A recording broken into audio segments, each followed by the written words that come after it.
안녕하세요. 성경이 우리 삶에 조금 더 가깝게 그리고 쉽게 재미있게 다가오는 시간, 소문난 성경 교실과 함께하는 배본철 교수입니다.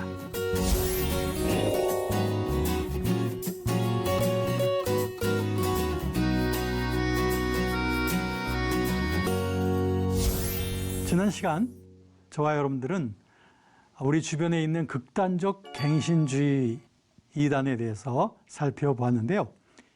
오늘은 그 주제와 함께 이어서 이단을 어떻게 분별할 것인가 라고 하는 주제에 대해서 함께 나누도록 하겠습니다.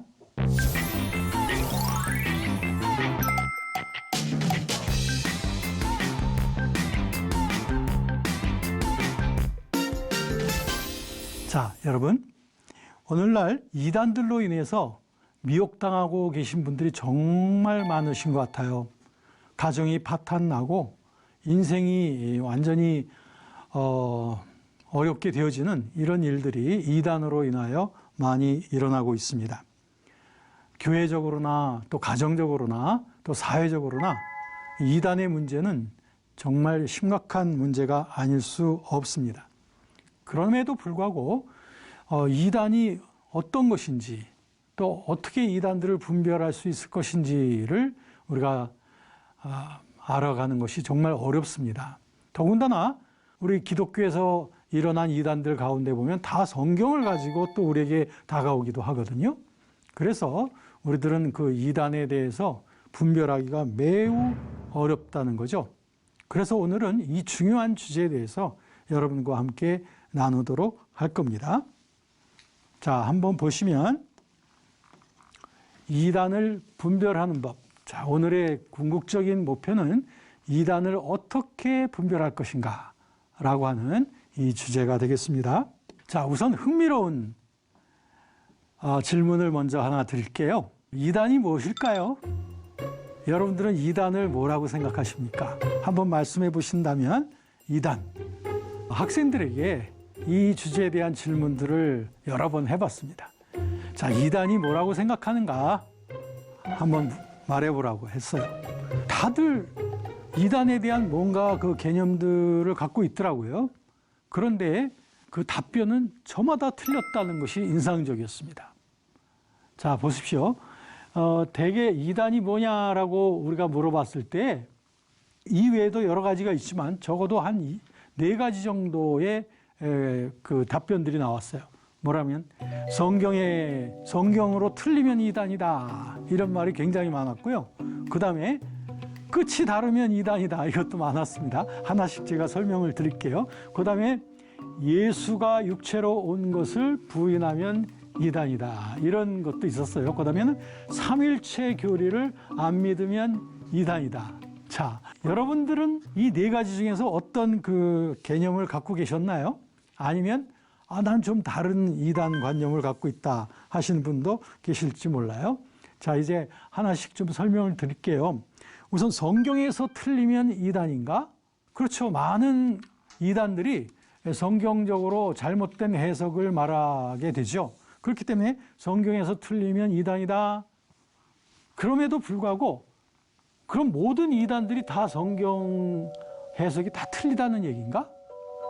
꼭 그렇지만은 않은 것도 있어요. 왜냐하면 성경 해석은 올바로 하는 것 같은데도 이단인 그런 집단들도 있습니다. 그리고 이단이라고 하는 것을 꼭 성경에서 틀리면 이단이다?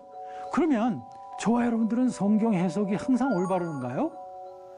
또 우리들의 교회에서 가르쳐지고 하는 성경 공부는 언제나 올바른 그런 가르침만이 있었던가요?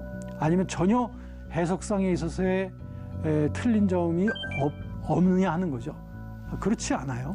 우리도 저의 경험에도 볼 때도 저도 지난날 신앙생활 할 때 성경에 대해서 잘못 해석했던 적이 참 많았던 것 같아요. 그럼 이단인가? 이것만 가지고는 충분하진 않다. 그러니까 어느 정도 이단은 성경에서 틀린 부분적인 것은 맞지만 성경에서 틀린다고 해서 이단이다? 그러면 우리 주변에 전부 다 그 이단이라고 평가받을 수밖에 없는 사람들이 많이 있을 거라고 생각해요. 그래서 이것은 부분적으로는 맞지만 충족되어지는 개념은 아니다. 그 다음에 끝이 다르면 이단인가? 이거는 아마 한문자에 다를 이자를 써가지고 그 끝이 다르면 이단. 그러니까 이단의 속성 중에는 그런 것이 있기 때문에 이것도 어느 정도 일리는 있습니다. 이단들이 처음에는 우리에게 아주 부드럽게 다가오죠. 호의적으로 해주고 그러다가 마침내 본색을 드러나게 되니까 처음과 끝이 다르다. 그런데 이것도 이단에 대한 정의로는 부족한 것 같아요. 처음과 끝이 다른 경우들이 이단이 아니더라도 많은 경우에 있을 수 있죠. 우리의 친구 관계에 있어서도 처음하고 끝이 다를 수도 있고 그렇다고 해서 이단이라고 말할 수는 없잖아요. 그러니까 이게 충분 조건은 아닙니다. 세 번째, 예수가 육체로 오신 것을 부인하면, 이건 성경에 보면 예수로 육체로 오신 것을 부인하면 그것이 적그리스도다라고 하는 그 말씀대로, 즉 예수 그리스도의 성육신, 예수 그리스도의 죽으심과 부활, 이런 것들을 인정하지 않으면 이단이다. 이단들 중에는 그런 이단들이 있죠. 이 예수 그리스도의 육체성을 부정하는 이단들이 있어요. 그러나 예수 그리스도의 육체성은 인정하지만 다른 이유들 때문에 또 이단으로 정죄된 집단들이 많이 있죠. 그러니까 이것도 부분적으로만 맞다. 그 다음에 삼일체 교리 안 믿으면 이단인가? 이단들 중에는 삼일체를 믿지 않는 이단들도 있죠. 그렇지만 모든 이단들이 다 삼일체 교리를 안 믿는 건 아니다. 그러니까 이런 것은 저마다 나름대로의 부분적인 일리는 있습니다만 전체적인 충족은 되지 못한다라고 하는 거죠.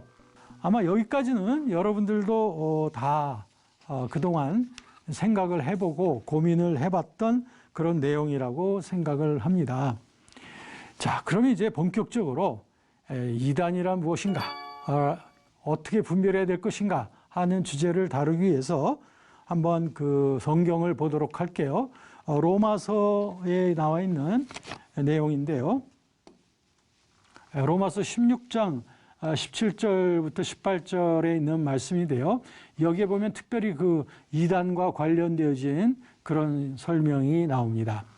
자, 이단성과 관련되어진 내용이 뭐냐면 너희 교훈을 거스려.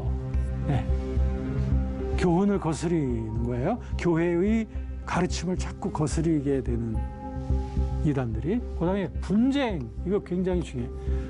교회 내에 분쟁을 일으키는 것이 이단들의 활동이에요. 처음에는 아주 부드럽게 다가와서 많은 사람들 앞에 호의적으로 보이죠? 그런데 결국에는 분쟁을 일으켜요. 그렇게 해서 거치게 하는 거예요. 결국에는 교회 생활에 있어서 큰 어려움들이 생기게 만드는 것입니다. 자, 이런 사람들은 주 그리스도를 섬기는 게 아니라 자기의 배만 섬기는 것이다. 결국에 자기의 욕심 때문에 하는 것이다. 이단들의 욕심, 자기들의 집단적인 욕심을 채우기 위해서다. 그래서 그들은 공교하고 아첨하는 말로, 이런 말로써 우리에게 다가오는 거예요. 그래서 순진한 사람들의 마음을 미혹하게 하는 것입니다. 자, 이런 그 속성들이 이단들의 활동에 나오는데요. 이것을 좀 보면은 아까 그 본문 말씀을 거꾸로 좀 생각해 보니까 이단의 정의에 대한 이해가 잘 됩니다. 이단들은 부드러운 말과 아첨하는 말로 다가와요. 그래가지고 순진한 사람들을 속여요. 그렇죠? 그런 동기가 뭐냐? 자기들의 욕심, 즉 성도들을 이단으로 끌고 가기 위한 욕심에서 나온 것이다. 그래서 그들은 교회의 가르침에 위배되는 신념들을 퍼뜨려 나가고, 그래서 신자들 사이에 교회에 대한 부정적인 인식과 교역자에 대한 비판의 말들을 교회 안에 퍼뜨려 나가서 그들이 결국 목적하는 건 뭐냐? 교회에 분열이 일어나게 해서 자기 편 사람들을 챙겨 나가거나 아니면 지도자를 아예 몰아내고 그 교회를 접수해 버리는 거예요. 이것이 아까 그 본문의 내용에 근거한 건데요. 그들의 활동이 이렇게 돼가지고 마침내 그들은 이런 목표를 향해서 나아가고 있다라고 하는 것입니다. 자, 그러면 이런 그것을 보면서 이단이 무엇인가에 대해서 저는 아주 가장 간결하게 이렇게 표현을 합니다. 기존 교회에 분란을 일으켜서 비복음적인 자기들 집단을 형성하려고 하는 사람, 이것이 바로 이단이다. 여기엔 지금 세 가지가 있어요. 두 가지, 세 가지. 이단들의 활동에 결국에 교회에 일어나게 되는 건 분란이 일어납니다. 분란과 나눠짐이 일어나서 결국엔 교회가 막 깨져나가게 되는 게 그들의 궁극적인 목표예요. 그리고 이단들이 퍼뜨려 나가는 것은 뭐냐면 복음이 아니라 비복음이에요. 비복음을 퍼뜨려 나가지고 사람들을 자꾸 헷갈리게 하고 미혹시키는 거예요. 그렇게 해서 결국에는 자기들 집단을 형성하려고 하는 게 궁극적인 목표다. 여러분들 주변에 이단들 만나보셨죠? 그 이단들은 다 이런 속성을 갖고 있습니다. 그들은 교회 내에 결국에 분란을 일으키고 잘못된 사상들을 자꾸 일으키고, 그래서 결국엔 자기들 집단을 형성하려고 하는 사람들이다. 이것이 바로 이단이다. 이렇게 제가 정리해 드릴 수가 있겠습니다. 자, 그러면 여기에서 이제 우리들이 좀 생각할 것이 뭐냐면은, 오늘날 이단이냐 아니면 정통이냐 라고 하는 이 두 개의 분별이 있습니다.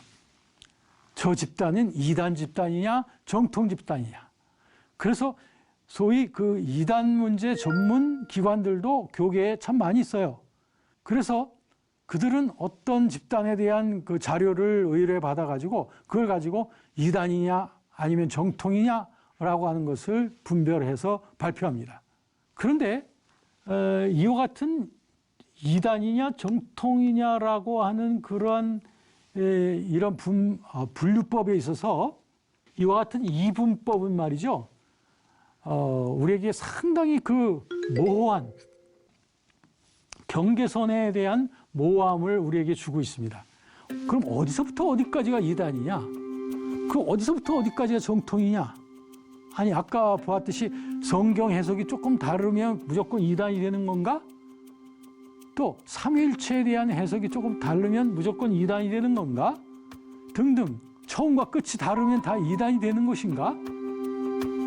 이런 그 경계선이 상당히 모호해서 어떤 경우에는 교회에 분란 일으킬 목적도 없고 비복음을 가르칠 목적도 아니고 자기들 집단을 형성하려고 하는 목표도 없는데도 성경을 좀 잘못 이해함으로 말미암아 잘못 표현할 수도 있지 않습니까? 이런 경우에 이단이라고 정죄를 받을 때 얼마나 억울하겠습니까? 그런데 사실 우리 주변에는 이런 일로 인해서 이단으로 정죄받고 있는 집단들도 있을 수 있다는 거예요. 이런 근본적인 이런 이단적 동기가 없음에도 불구하고 이런 일로 인하여 어려움을 당하고 있는 집단이나 인물도 있을 수 있다는 거죠. 자, 그래서 이단이냐 정통이냐라고 하는 그 경계선이라는 것이 너무나 모호하기 때문에 이것은 잘못 악용될 수도 있다. 그래서 이런 것들을 방지하려면 이 이단이냐 정통이냐라고 하는 이런 이분법이 아니라 어떤 그 중간지대를 우리가 설정해야 된다 이거예요. 중간지대. 마치 그 남과 북이 대치되어져 있는 가운데 그 DMZ라고 하는 그런 중간지대가 있듯이 말이죠. 이단과 정통 사이에도 중간지대가 있어서 그걸 갖다가 저는 경계 집단 영역이라고 보고 싶습니다. 그래서 이단 집단, 정통 집단 사이에 경계 집단이라고 하는 설정을 놓게 되어진다면 그러면은 이 중간 상태에 있는 집단은 그럼 뭐냐? 요거는 성경 해석이 좀 잘못될 수도 있고 때로는 기독론에 대한 이해가 좀 잘못될 수도 있는 것이고 이런 그 모호한 지역에 있는 그런 것을 경계 집단으로 일단 놓을 수 있다 이거예요. 그러면 이걸 우리가 어떻게 활용할 수 있냐면은 어떤 집단이나 교회가 좀 이상하다라고 보도가 되어지지 않습니까? 그러면 그 집단이나 그들에 대한 그 자료들을 우리가 모아서 거기에서 정말 비복음적이고 잘못된 게 무엇인가를 우리가 만들어 볼 수가 있죠. 거기서 뽑아낼 수가 있죠. 그러면 그걸 가지고 우리들은 경계 집단 영역으로 분류할 수가 있는 겁니다. 그래서 어떤 점들을 시정할 필요가 있다라고 하면서 우리 정통교회에서는 그 의심 집단 또는 경계 집단의 대상을 향해서 요런 점들이 잘못됐으니 이걸 바로 고쳐주십시오라고 사랑과 충심 어린 그런 권고를 할 수 있다 이거죠. 이럴 때 이 경계 집단에 있던 그 인물이나 그 집단에서는 그런 권고를 받고 고칠 수 있어요. 아, 그렇구나. 내가 이런 부분이 좀 너무 과도했구나. 또는 내가 기도를 열심히 하다가 어떤 너무 성령의 은사 쪽에만 너무 강조를 많이 하다 보니 이 성경에 대해서 강조를 많이 못했구나. 이거 내가 잘못했네 하면서 이런 것들 교계 앞에서 이런 것들을 시정해 나갈 수 있다 이 말이죠. 그러니까 이들은 이단이라고 정죄는 안 됐지만 경계 집단이라고 하는 그런 그 교계로부터의 권고를 받게 될 때에 그들은 겸손한 마음으로 자신들의 무지와 약점을 고쳐나갈 수 있다 이거죠. 이렇게 함으로써 그들은 경계 집단에서 이제 정통으로 다시 인정을 받을 수 있게 된다 이거예요. 이렇게 되면 얼마나 이 교계의 일치성을 지켜나가는데 얼마나 많이 도움이 되겠습니까? 그리고 교회가 정말 사랑과 온유함으로써 잘못된 사람들을 좀 시정해 나가는 이런 그 기다림이 있을 수 있다 이거죠.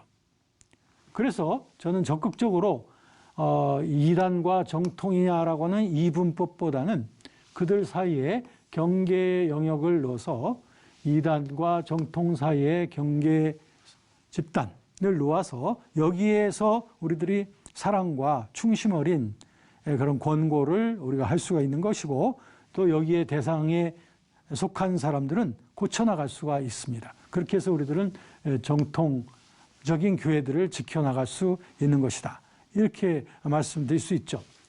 자, 그 다음에 우리가 볼 건 그러면 이 경계 집단을 설정하는 것이 어떤 점이 유익한가? 어떤 점이 유익한가?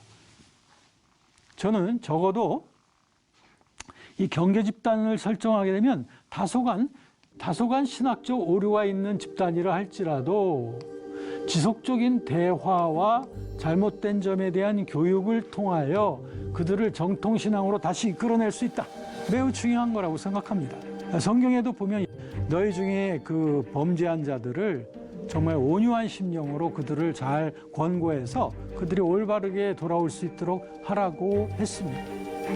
두 번째, 경계선상에 놓여 있는 집단이 교계의 복음적인 권면과 교회론적인 일치성을 만약에 무시한다면, 무시하고 계속해서 극단적 노선으로 치달을 경우에는 범교단적으로 함께 이단으로 규정하면 되는 거예요. 그때 가서 이단으로 규정하는 것입니다. 그러니까 너무 우리가 서둘러서 그들을 이단으로 정죄해버리면 그들이 다시 돌이킬 수가 없어요. 그러니까 우리들은 우선 경계 집단으로 놓고 그들에게 권면을 하고 교회론적 일치성을 강조해 줘서 그들이 다시 회복해 나갈 수 있도록 해준다. 그 다음 경계 인물 또는 경계 집단으로 평가받는 인물이나 집단은 그 자체만으로도 굉장한 리스크가 있죠. 우리 집단이 경계 집단으로 평가받고 있네? 그 자체가 커다란 리스크입니다. 그러나 아직 이단으로 규정되기 전이기 때문에 기회가 있습니다. 자신의 잘못을 돌이키면 다시 정통으로 받아들여질 얼마든지 가능성이 있는 것이죠. 이것이 우리 교회의 온유함과 그리고 포용성과 일치성을 우리가 같이 협력해서 지켜나갈 수 있는 일이라고 생각을 합니다. 자, 그러면 이제 마지막으로 우리가 볼 것은 뭐냐면 이단에 빠지지 않도록 하려면 어떻게 해야 되느냐.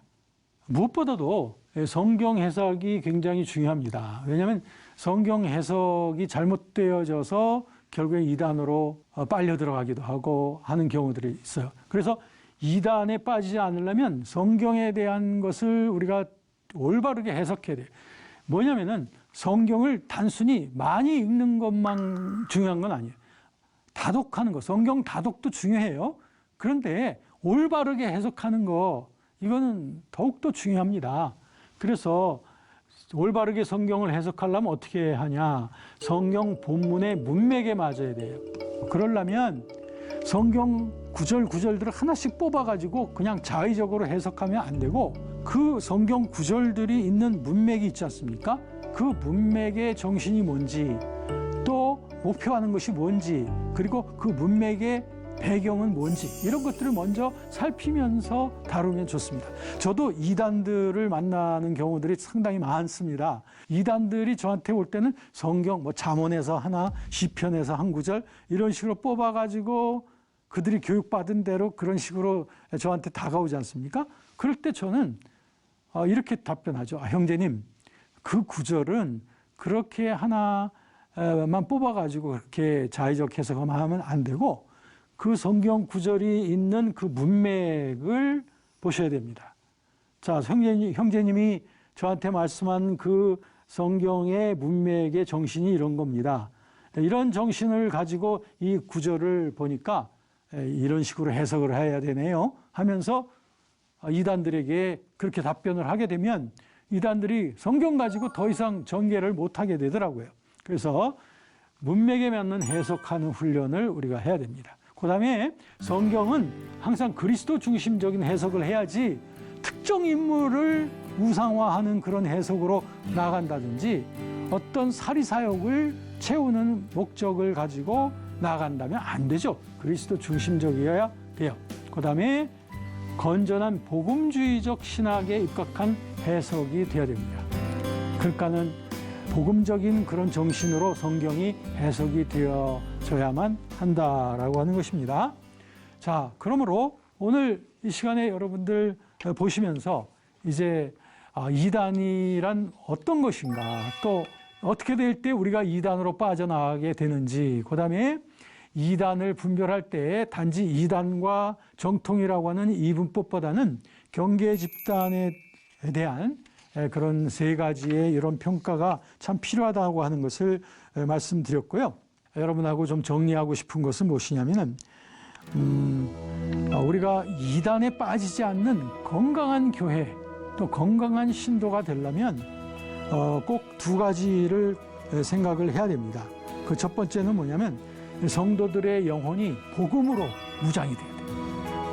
복음으로 무장이 돼야 돼요. 그러려면 말씀에 대한 연구와 해석을 잘 해서 말씀이 나 자신을 채울 수 있어야 됩니다. 그러면 우리들은 이단들이 아무리 우리에게 다가와도 건강한 복음적 해석을 할 수 있어요. 두 번째는 뭐냐면 교회에 대한 일치와 사랑의 정신이 필요합니다.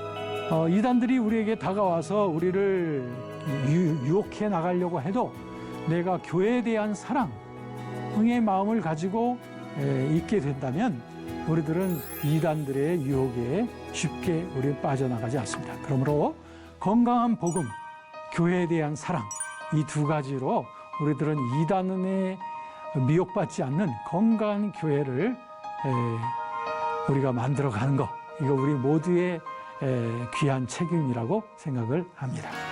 여러분, 오늘 유익한 시간 되셨죠? 오늘 수업은 유튜브 영상으로도 올라갑니다. 궁금한 내용은 유튜브 보시다가 거기다가 질문해 주시면 답변 드리도록 하겠습니다. 우리 교회사 공부, 우리 다음 시간 계속 이어지겠습니다. 여러분, 행복한 시간 되시고 다음 시간에 뵙겠습니다.